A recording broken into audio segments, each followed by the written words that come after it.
After suffering at the hands of the Nazis in 6 different concentration camps during the Second World War, Josef Lewkowicz was then recruited by the US Army to hunt them down and bring them to justice. In a remarkable new book billed as one of the last untold stories of the Holocaust, Josef describes the moment he tracked down his SS torturer, Amon Goeth, who is portrayed by Ralph Fiennes in Schindler's List. We're going to speak with Josef in just a moment. First, though, Will Godley has his incredible story. Germany invades Poland and the Free State of Danzig.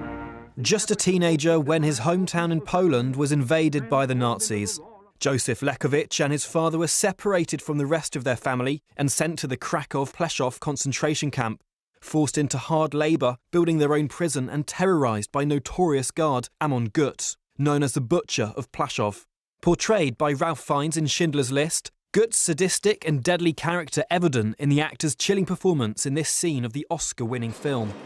Nobody knows who stole the chicken. Tell him about a man the chicken. walks around with a chicken and nobody notices this. Save yourself. Tell him about the chicken. Incredibly, Josef survived unspeakable horrors at 5 other concentration camps, including Auschwitz, before the war ended in 1945. In an attempt to rebuild his life, he was recruited by the US Army to hunt down Nazis in hiding. One man was at the top of his list. Once again, coming face to face with his tormentor, Amon Goeth, the hunt and Josef's harrowing experience is told in his new book, ensuring that nearly 80 years on, the horrors of the Holocaust are never forgotten. Josef joins us now.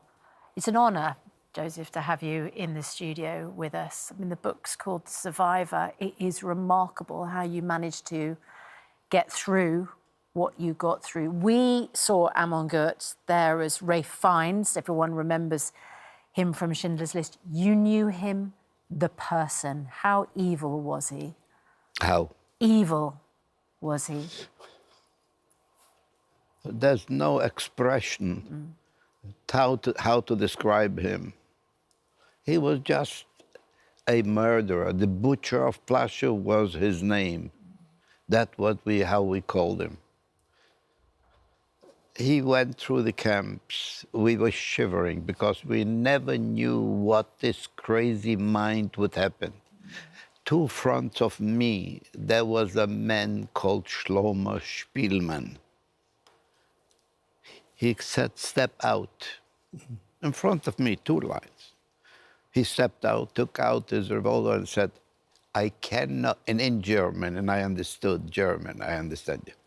"I cannot take a Jew so handsome looking." Pow, pow, pow.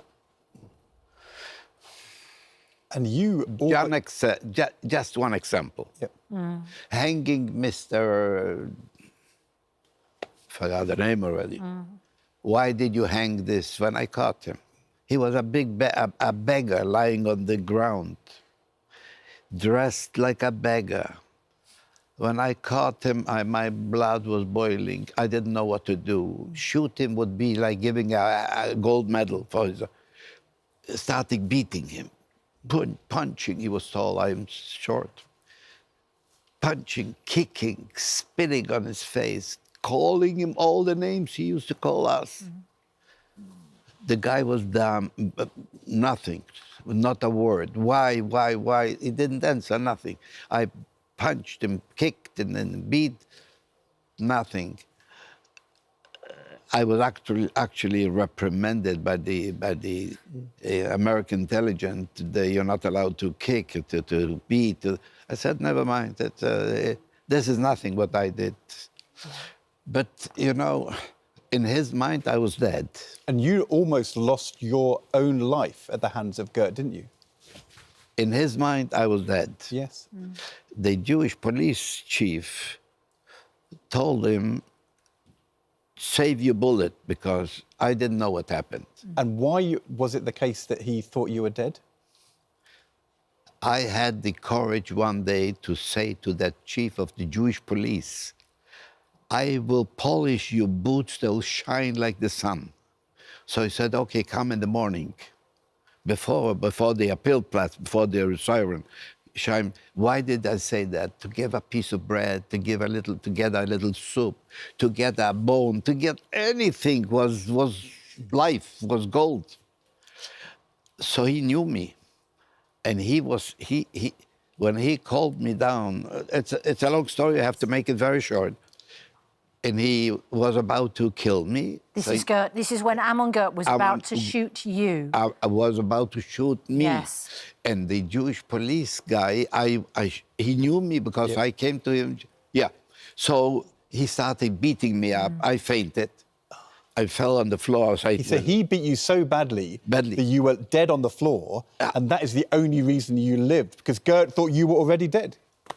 He told Goeth, save your bullet, he's dead. I was lying, I fainted. And then I woke up in a hospital. I didn't know what happened. Then I went when I felt better. I had full bandages, all skin was cut, everything was... he beat me very badly. And when I fainted, he said to Goeth, save your bullet, he's already dead. Yeah. It's remarkable, you know, Josef, any of us hearing your story, reading your book, would find it remarkable that you managed to endure what you did and come out with your life intact and with such a determination. We can understand that you wanted to bring these responsible to justice, and you... I can tell you that it is not a miracle that I survived. Every day was a miracle to survive. At day we prayed to be night, because during the day to survive was a miracle if you could survive.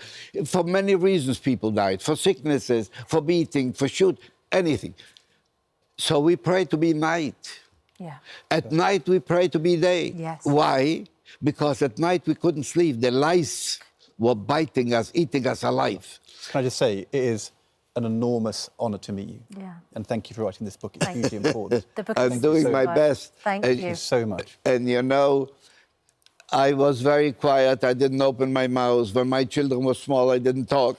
And now you have. And even later on, but Rabbi Naftali Schiff from J-Roots, he was the one that made me open my mouth. And thank goodness you did. Thank you so much for coming in. It's an incredibly powerful book, and one I'm going to be reading in detail. Thank you so much.